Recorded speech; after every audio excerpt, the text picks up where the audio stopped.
sobre Colosenses capítulo 2, versículos 16 al 23, que serían la última parte de lo que estamos estudiando de este capítulo. Voy a repetir lo que dice: por tanto, nadie os juzgue en comida o bebida, en cuanto a días de fiesta, luna nueva o días de reposo, todo lo cual es sombra de lo que ha de venir, pero el cuerpo es de Cristo. Nadie os prive de vuestro premio, afectando humildad y culto a los ángeles, entremetiéndose en lo que no ha visto, vanamente hinchado por su propia mente carnal, y no haciéndose a la cabeza, en virtud de quien todo el cuerpo, nutriéndose y uniéndose por las coyunturas y ligamentos, crece con el crecimiento que da Dios. La semana pasada estuvimos revisando lo que es todo este tipo de legalismos que vienen como consecuencia de no conocer la palabra de Dios. Algunos de ellos fueron implantados por los mismos falsos maestros. Algunos de ellos estaban inmersos dentro de la misma enseñanza que se había dado a los judíos, de donde procedían la mayor parte de los apóstoles y los primeros cristianos. Recuerden ustedes que los primeros cristianos todos fueron judíos. Y aquí, cuando estamos hablando de la iglesia de Colosas, estamos hablando ya de esa difusión del evangelio que se fue haciendo a todo el mundo, como el Señor se los pidió a los apóstoles y a todos sus discípulos, de que salieran a llevar el evangelio a todos los rincones de la tierra. En este momento tenemos que entender que también los colosenses traían su cola de legalismos. Unos eran los que tenían los maestros judíos y otros eran los que tenían los filósofos griegos, que cada uno de ellos, juntándolos, estaban provocando muchas molestias y muchas dificultades en la enseñanza que se estaba dando en la iglesia de Colosas. Por eso, lo que quería Pablo era que no estuvieran sujetos, que no estuvieran esclavizados por cultos, por generación, por religiones que no tenían ningún fundamento para atrapar o para limitar la libertad que tiene el creyente en Cristo Jesús. Porque Cristo vino a hacernos libres. Y esa libertad no abarca solamente el hecho de poder leer su palabra, sino de leer su palabra y vivir en Cristo, y por lo tanto las cosas que vienen del mundo ya no nos atrapen.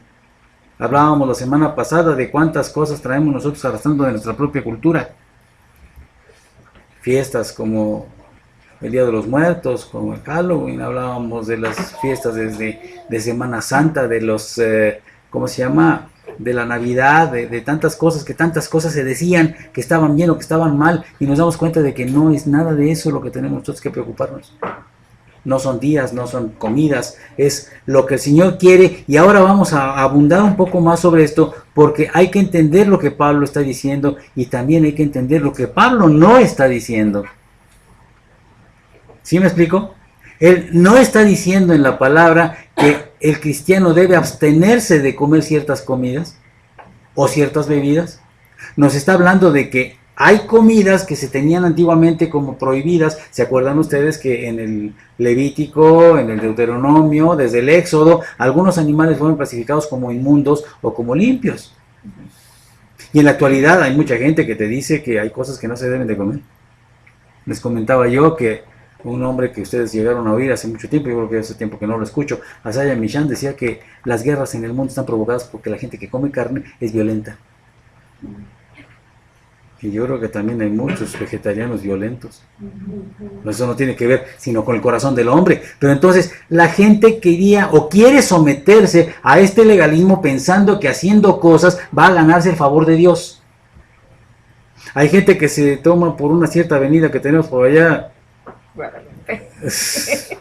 para no decir nombres, y se van con las rodillitas sangrando hasta llegar a donde van. Y otros se ponen nopales en la espalda y en el pecho para poder sufrir por Cristo. Pero ¿qué están haciendo? Dañándose ellos mismos sin lograr ningún objetivo, porque nada de lo que hagan va a ganar nada de favor por Dios, sino lo que va a ganar para favor de Dios es nuestra obediencia, nuestro sometimiento a su voluntad. Entonces es muy importante lo que Pablo no está diciendo. Nada de comidas, nada de bebidas. Ya hablamos que las únicas prohibiciones que había en la palabra de Dios con respecto a las bebidas era el exceso del alcohol. No había otras. Y si acaso tal vez entre los filósofos y los griegos, tal vez habría algunas prohibiciones de cierto tipo de bebidas, por eso las estaban tratando de meter a la iglesia, porque eran tradiciones. A nosotros nos ha costado mucho trabajo quitarnos de tradiciones que traíamos arrastrando de muchos años atrás. Y hemos tenido que luchar contra ellas porque ya no valen, ya no sirven para un creyente. El creyente murió. Y si murió a todo lo que estaba atrás en su vida, lo nuevo que viene ya no viene con este tipo de religiosidades que no le sirven a nadie. Por eso es importante entender esto. Ahora, veamos lo que nos dice Pablo. Lo que sí nos dice es que nadie tiene derecho, fíjense bien, nadie tiene derecho a obligarnos a cumplir con estas cosas. Nadie, absolutamente. Ahora, es muy importante entender cómo es que la Biblia nos explica en lugares diferentes las mismas cosas, con otras palabras, pero tan claras como podemos ver, y en este caso los quiero llevar a Romanos 14, del 2 al 20, y vamos a ver qué maravillosamente está escribiendo Pablo en contra del legalismo por medio de la misma inspiración del Espíritu Santo. Dice aquí en Romanos 14, 2 en adelante, fíjense bien, uno tiene fe en que puede comer de todo, pero el que es débil solo come legumbres. ¿Está bien? ¿Es correcto que existan personas de esta manera? ¿Es correcto que dentro de la iglesia haya personas que no coman carne o no coman verduras? Dice la Escritura también aquí con Pablo, el que come no menosprecia al que come, y el que no come no juzgue al que come, porque Dios lo ha aceptado. Entonces, tanto el que come moronga como el que come puras verduras están aceptados por el Señor, porque así es como el Señor los ha aceptado. Nada de especial, nada que no comas o que sí comas, porque nada ha prohibido el Señor cuando hizo limpios todos los alimentos, ya lo vimos. Y si hizo limpios todos los alimentos, no tienes por qué juzgar a aquel que está a tu lado porque come o porque no come. Y luego dice en el versículo 3, el versículo 4, ¿quién eres tú para juzgar al criado de otro? Vamos a los juicios. El Señor nos prohíbe juzgar cuando tenemos un ojo enfermo. No puedes tú ver con tus ojos enfermos a que está sano y le quieres tú corregir un ojo que no tiene nada porque el tuyo no te permite ver. O sea, les he dicho muchas veces, mira que te cae gordo de otros y mírate a ti mismo. ¿Por qué? Porque lo que a ti te cae gordo de otros está incrementado en ti, porque tú traes una viga y él trae apenas una pajita. Es una buena forma de saber qué tienes que corregir en tu vida. Lo que de otros te cae gordo, corrígelo en la tuya primero. Y luego aquí nos dice, no tienes por qué juzgar al criado de otro. ¿Por qué? Porque todos somos siervos del Señor. Y de cualquier manera, ese criado, ¿a ti qué te importa? Le importa a su jefe, le importa a su dueño, pero ¿a ti qué te importa? Dice aquí, ¿quién eres tú para juzgar al criado de otro, para sostenerlo en pie? Pues para su propio amo está en pie o cae. Y en pie se mantendrá, porque poderoso es el Señor para sostenerlo en pie. Entonces, ¿quién lo va a sostener? Dios mismo. No tú, no tu crítica. Dios mismo es el que va a sostener a ese criado allí donde lo quiere y va a ser fiel a su Señor, porque el que lo juzga, lo ayuda y lo sostiene su propio jefe, su propio dueño, en este caso Cristo para nosotros. Dice aquí, en el versículo 5, uno juzga un día superior al otro. ¿Se acuerdan? Los sábados para los judíos, los viernes para los musulmanes, los domingos para la iglesia. Cada quien juzga sus propios días, pero dice aquí muy fácil, uno juzga día superior al otro, el otro juzga iguales todos los días. Cada cual esté plenamente convencido según su propio sentir. Primero tú piensa lo que tienes que sentir y luego actúa. Un creyente no tiene que vivir el domingo diferente al lunes, al martes o al miércoles, porque todos los días son para el Señor, y todos los días son de alabanza al Señor, y todos los días son días del Señor.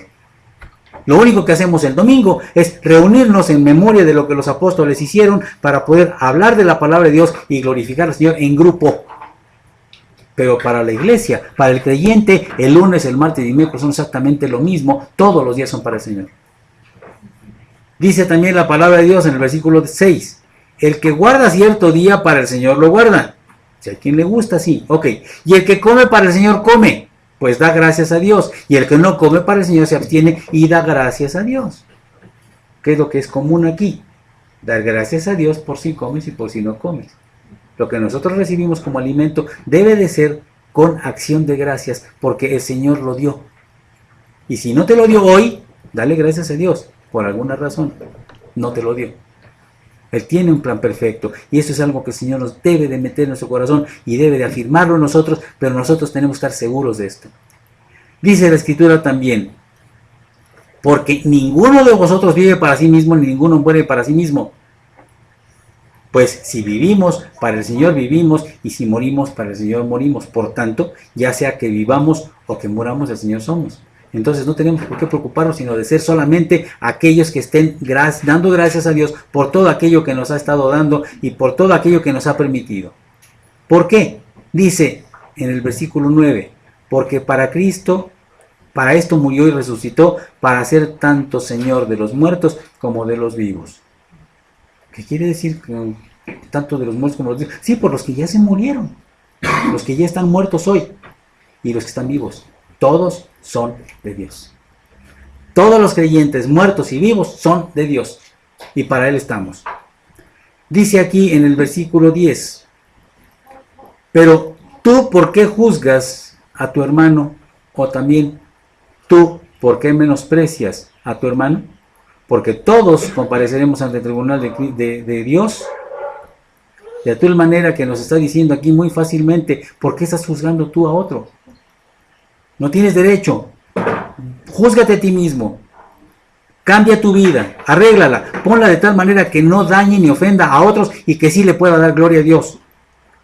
Leía ayer una frase, una cita de J.C. Rayleigh, que me gustó mucho. Dice que el creyente es un evangelio en sí mismo ante los demás.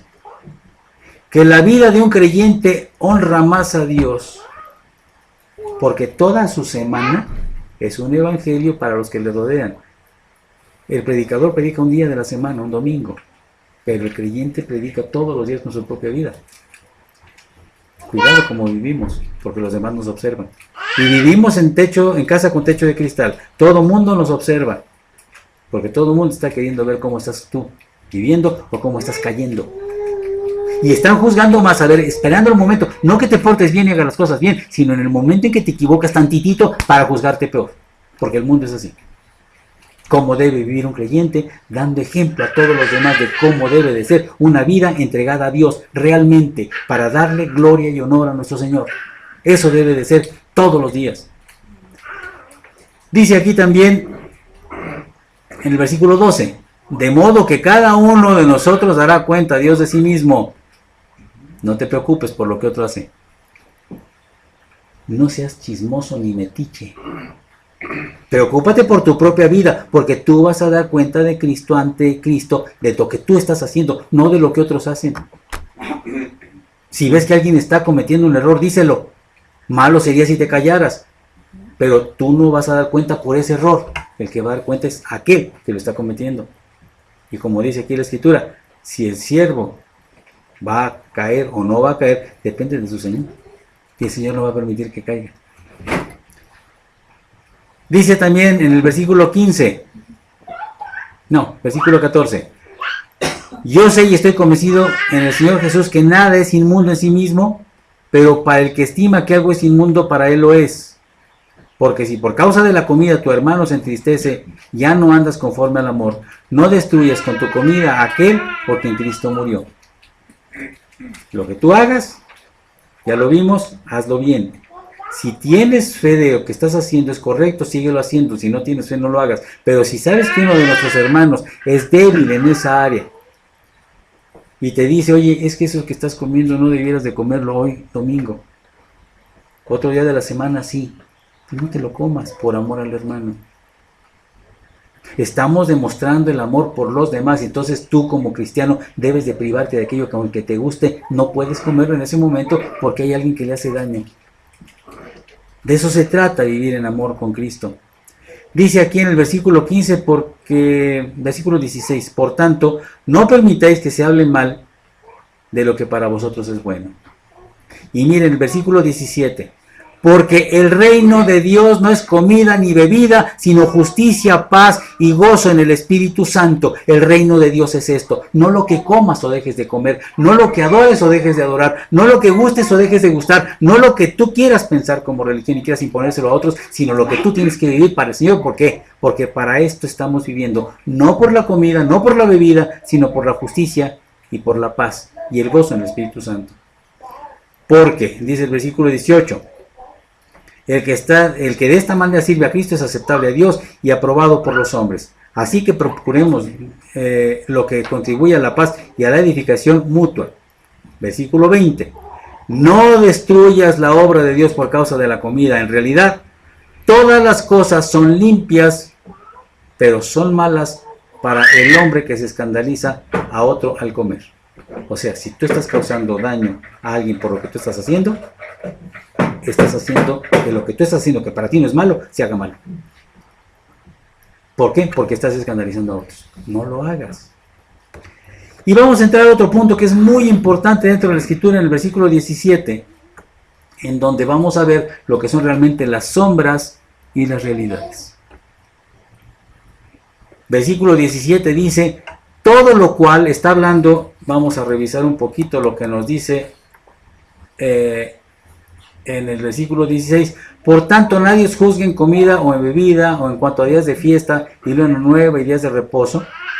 Y luego en el versículo 17, todo eso, dice, todo eso que vimos anteriormente, todo lo cual es sombra de lo que ha de venir, pero el cuerpo es de Cristo. Sombra de lo que ha de venir. ¿Qué es una sombra? ¿Para qué nos enseña el Señor que hay sombras? Porque Él mismo mandó algunas sombras. Cuando tú ves que una persona se pone entre la luz del sol y tú, existe una proyección de una sombra que va por delante de la persona.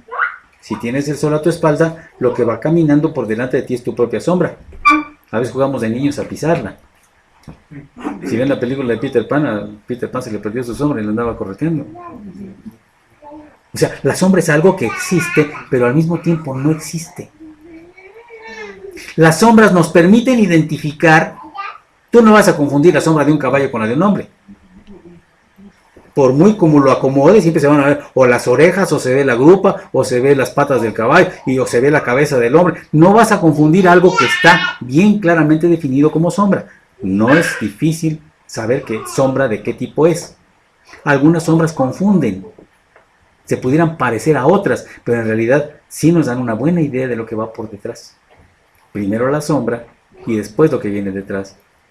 El Antiguo Testamento es uno de nuestros más grandes maestros en cuanto a la sombra se refiere. Porque todo lo que en el Antiguo Testamento se dio fueron enseñanzas que Cristo puso como sombras de lo que iba a venir. Aunque aquí en este caso, quien era la sombra, quien era el autor de la sombra, viene delante de la sombra, no detrás. Porque Cristo fue primero que la ley. Entonces, esta función de Cristo para nosotros como sombra es algo que tenemos que ver a través de la Escritura, y la Escritura misma nos habla de esto. Miren, es algo que ya hemos platicado. Las cosas que se complementarían más adelante nos darían más sentido a lo que tenía que venir después. Por ejemplo, la Pascua.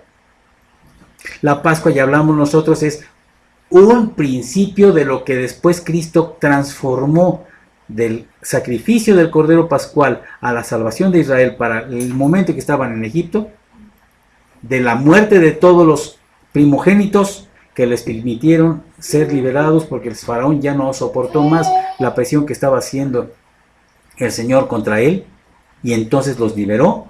De la misma manera, cuando Cristo vino y murió por nosotros, entregó su vida y liberó a toda la cristiandad y a todos los que le seguían de la grave esclavitud que teníamos en el pecado. Por eso podemos comparar a Faraón con Satanás, porque Satanás y Faraón tienen esclavizados a sus esclavos hasta que Cristo no nos libera, o por un ángel que mató a todos los primogénitos, o por un primogénito que nos dio vida a todos nosotros. Esto es algo que nos dice en el Antiguo Testamento. El tabernáculo mismo es toda una historia de Cristo. Cada cosa que hay allí nos habla de Cristo. La tienda del encuentro, todo habla de Cristo, las telas, lo que se ponía alrededor, el candelabro, la mesa de los panes, todo habla de Cristo, todo habla de Cristo. Y a los judíos no se les quedó la idea completa, porque para ellos, ¿qué era? Sombras.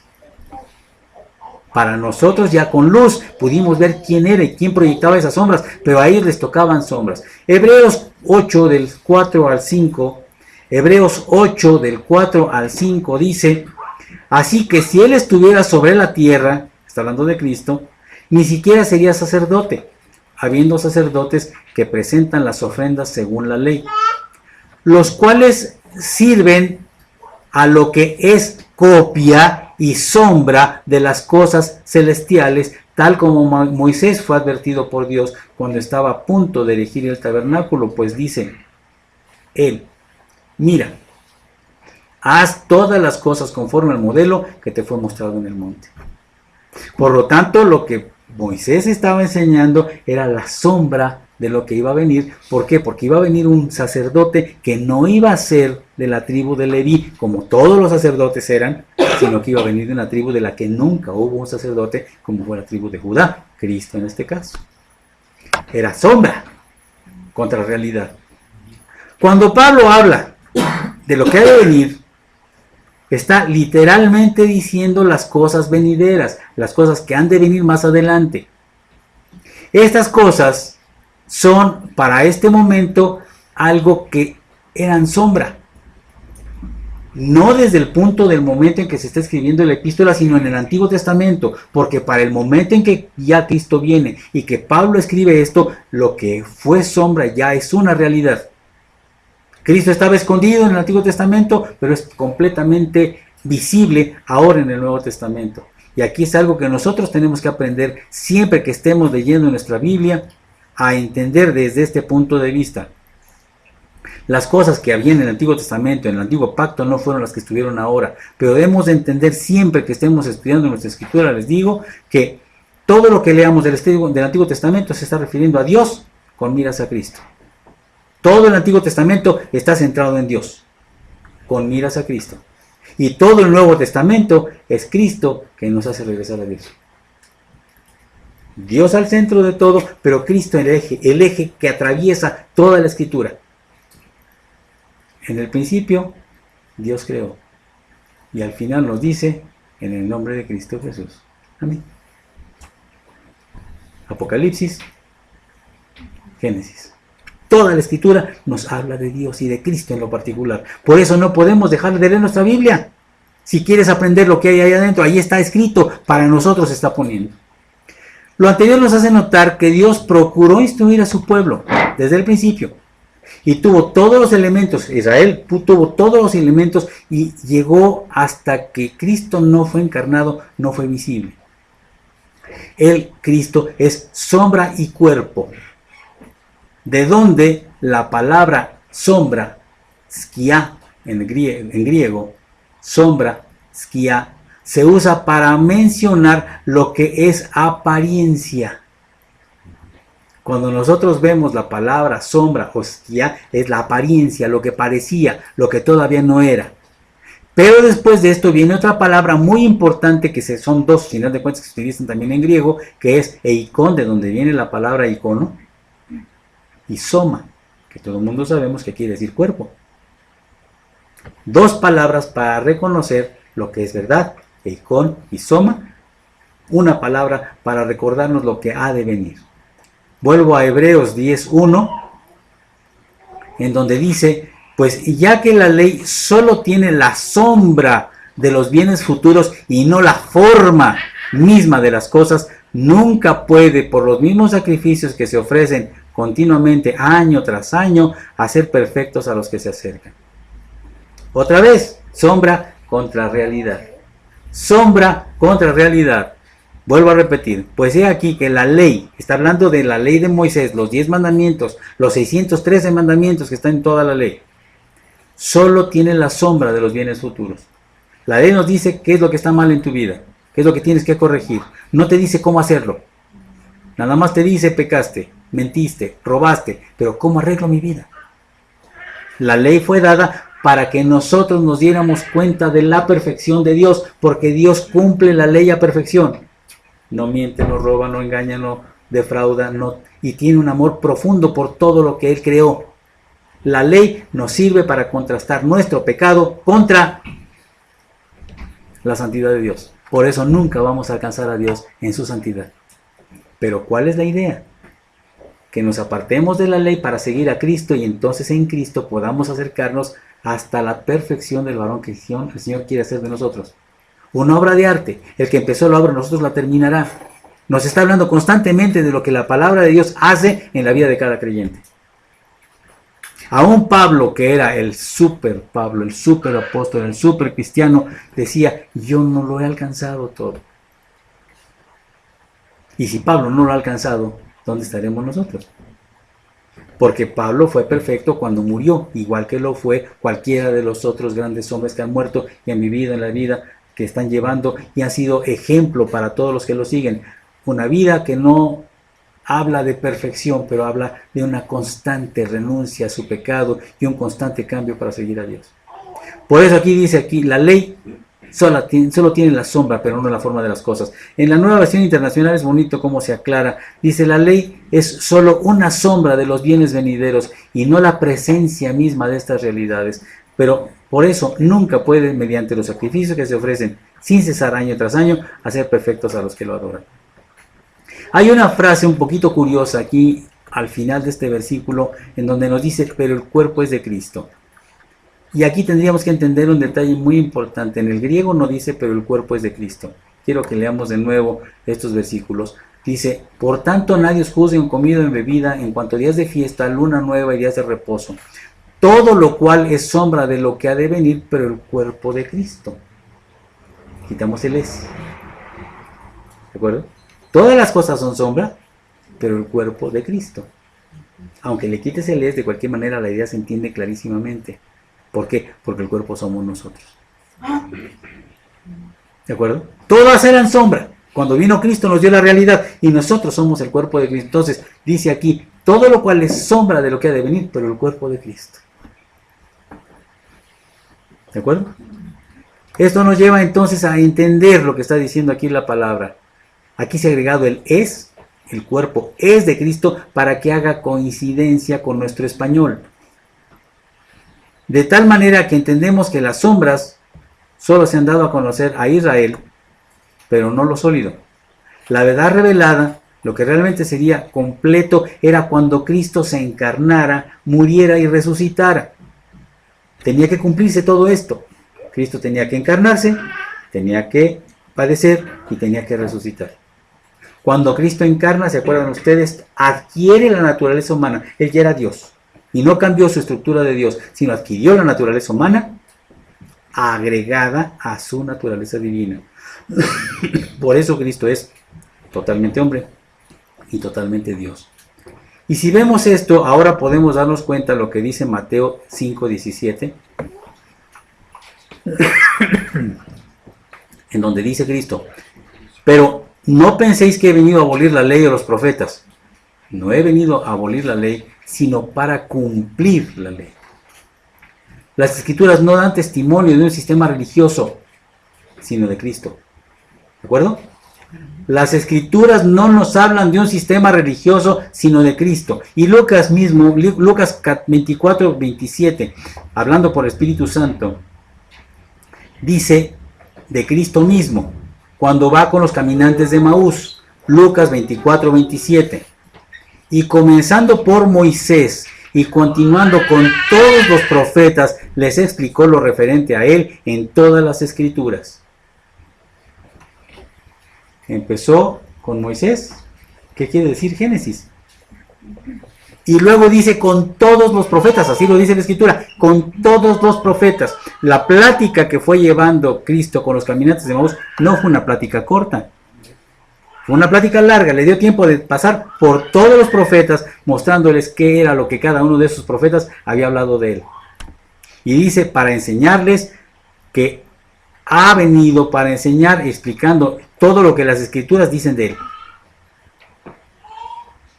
Y dice a los fariseos, Juan 5:39, En Juan 5:39 le dijo a los fariseos: examináis las escrituras porque vosotros pensáis que en ellas tenéis vida eterna, y ellas son las que dan testimonio de mí.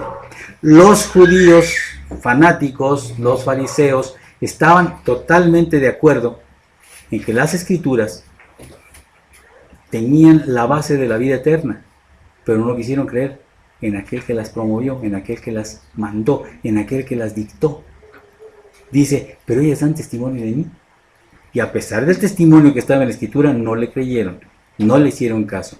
Todo el simbolismo que existe, toda la tipología del Antiguo Testamento, todo lo que ya vimos y estudiamos, todo está allí metido en Cristo. Vuelvo a repetirles. Alguien me preguntaba por allí, ¿qué pasó cuando Isaac iba a ser sacrificado? El Señor dio un cordero a cambio. ¿Por qué? Porque no le gusta el sacrificio de los hombres. Yo me imagino que a Abraham le debe de haber dado asco pensar en el sacrificio humano después de lo que le tocó pasar a él. No podía soportar un sacrificio humano porque él mismo estuvo a punto de tener que sacrificar a su hijo. Pero el sustituto llegó. En Ruth la escritura nos habla del sustituto a través de Boz. Boz era el pariente redentor. Había un pariente redentor en Israel que todas las familias israelitas tenían. Todo aquel pariente que tenía dinero y tenía capacidad para poder sacar de la pobreza, de la miseria o de la esclavitud a uno de sus hermanos, de sus familiares, tenía que hacerlo. Pariente redentor. Los judíos tenían allí la figura clarísima de que un día iba a venir un redentor a liberarlos de sus pecados. Existe la figura del Cordero Pascual. ¿Por qué no murieron los israelitas el día que Cristo vino, que el ángel del Señor vino sobre Egipto para sacrificar a todos los primogénitos que había en Egipto? Estaba viendo yo ayer un programa de televisión en donde estaban haciendo notar que el volcán Santorini, al hacer todas sus barrabasadas, había provocado las plagas de Egipto. Fueron consecuencia. Entonces, como echó mucho humo, oscureció el sol. Y como oscureció el sol, nadie tuvo sol en la tierra. Curiosamente, la escritura nos dice que en Gosén había sol. ¿Cómo podía un volcán haber cubierto toda la tierra y dejar nada más un huequito a Gosén para que allí se hubiera sol en donde estaba el pueblo del Señor? No se explica, no quieren aceptar la verdadera fuerza de Dios y el milagro que Dios hizo en su pueblo. Pero esto nos muestra que la gente quiere ocultar la verdad de la palabra de Dios a través de comentar medios científicos para poder explicar lo que no es explicable. No quieren aceptar la verdad de Dios. Esto nos lleva entonces a entender que todo lo que el Señor quiso mostrar a través del Cordero Pascual, el paso por el Mar Rojo, todo esto era símbolo de Cristo, de Cristo, de Cristo. Nuevamente, las sombras de lo que iba a ser realidad después. Esto nos lleva entonces a entender por qué entonces dice el Señor que la ley fue dada por medio de Moisés y después la gracia y la verdad fueron hechas realidad por medio de Jesucristo. Dice en Juan 1:17, Juan 1:17, porque la ley fue dada por medio de Moisés, la gracia y la verdad fueron hechas realidad por medio de Jesucristo. Pero la realidad es eterna. La realidad eterna es Jesucristo, y Él es antes que Moisés. ¿Recuerdan que les decía? La sombra aquí en este caso vino después que la perfección, que el cuerpo. Porque Cristo es antes que Moisés. Por eso es que nos lleva a considerar que todas las cosas eran antes. Colosenses 1:17, ya lo habíamos leído. Colosenses 1:17, y Él es antes de todas las cosas, lo que nos habla de su deidad. Antes de que todo fuera creado, antes de que todo existiera, antes de que todo pudiera pensarse en que pudiera haber, ya estaba Él. ¿Se acuerdan lo que dice a los fariseos también? Que los tira del susto. Antes de que Abraham fuera, yo soy. Abraham en pasado, Cristo en presente, pero ese presente es desde antes del tiempo de Abraham. Antes que Abraham fuera, yo soy. Y está hablando a través de la misma realidad. La verdad fue dada por medio de Moisés Y luego nos dice en Colosenses, Él es antes que todas las cosas y en Él todas las cosas permanecen. Tuvimos un temblor hace unos minutos, unas horas. Todo pudiera haber terminado en México en cuestión de segundos, como ya pasó en el 85. Y sin embargo, pasó. Permanece. Porque todas las cosas en Él permanecen. Y no es nada más un apéndice de la ley, es Cristo mismo, es la verdad total. Nosotros debemos entender y debemos de leer que el Antiguo Testamento siempre será una proyección, una sombra de lo que Cristo iba a hacer, y que el Nuevo Testamento es Cristo mismo revelado a todos los creyentes que le aman. Quiero que veamos esta parte del legalismo que estábamos viviendo en nuestra tierra, todo lo que estábamos haciendo en nuestra vida. Estamos olvidándonos de la verdad, de la realidad, de lo que realmente quiere Dios de nosotros. Tenemos que considerar que nuestra vida debe de estar siempre involucrada en llegar a Él, cumplir y ver y leer y ver qué maravilloso es encontrar todo lo que la palabra de Dios dice a través de su misma palabra. Porque allí está todo. Se entienden cosas distintas cuando uno se pone a leer y estudiar la palabra, y cuando uno lo hace con diligencia, cuando uno lo hace con gusto, cuando uno lo hace con oración y con una vida limpia. El Señor nos va dando a conocer su palabra, porque lo que más quiere es darse a conocer a cada uno de nosotros. No te olvides que es importante que cada día de tu vida debe de estar dedicado a la única verdad que va a ser permanente. La única realidad permanente es que nos vamos a morir y vamos a estar en Cristo. Y que todo lo que tenemos aquí es nada más un pedacito, un tiempecito chiquito en lo que llegamos allá. Aquí es un vapor, se va a ir. Lo que viene va a permanecer. ¿Dónde quieres pasar tú tus primeros 10 millones de años? ¿En el infierno o en el cielo? ¿Y tú crees que 10 millones de años cuentan con los 30, 50 o 70 años que vamos a vivir nosotros aquí en la tierra? No vale la pena. Señor, te damos gracias en esta mañana porque nos concedes tu amor y tu bendición cada día para poder vivir en tu amor y en tu gracia. Enséñanos a ser hijos tuyos, enséñanos a vivir para ti, enséñanos sobre todo a dedicar mucho tiempo a enterarnos de tu amor, de tu gracia, de tu palabra, de tus bondades, de tu protección para con nosotros, de tu provisión formidable en todo lo que nos das, casa, vestido, salud. Todo aquello depende de ti, todo aquello dependemos nosotros de tu amor y de tu gracia. Enséñanos, Señor, por lo tanto, a ser agradecidos contigo cada día. Enséñanos a vivir para ti y en tu amor. Enséñanos a ser cada día más a tu imagen. No es fácil para nosotros, Señor, como pecadores llegar a este punto, pero para ti sí lo es. Por eso te pedimos, Señor, que si alguien todavía no ha hecho y no ha recapacitado sobre este punto en tu amor y en tu gracia, permita que nuestro corazón cambie y pueda pedirte a ti perdón, reconociendo todo lo que tú hiciste por él, para que cambie su vida. Todo esto, Señor, lo ponemos en tus manos en el nombre de Cristo Jesús. Te damos gracias también por la ofrenda, porque tú nos has dado esa bendición, Señor, y te pedimos también por las personas que están enfermas. En particular te pedimos por Chuchita, por Modesta, por Caleb, por Mateo, y por todos aquellos familiares que nosotros tenemos, y por Saide también, que estuvo con su problema de su bronquitis, y por Blanca, también la prima de Lupita, acaba de perder a su marido. Ahí podemos ver qué tan rápido se van las cosas. Estaba bien en la mañana, se fue muy contento de su casa y media hora después estaba tirado en la calle con un infarto del cual no lo pudimos sacar.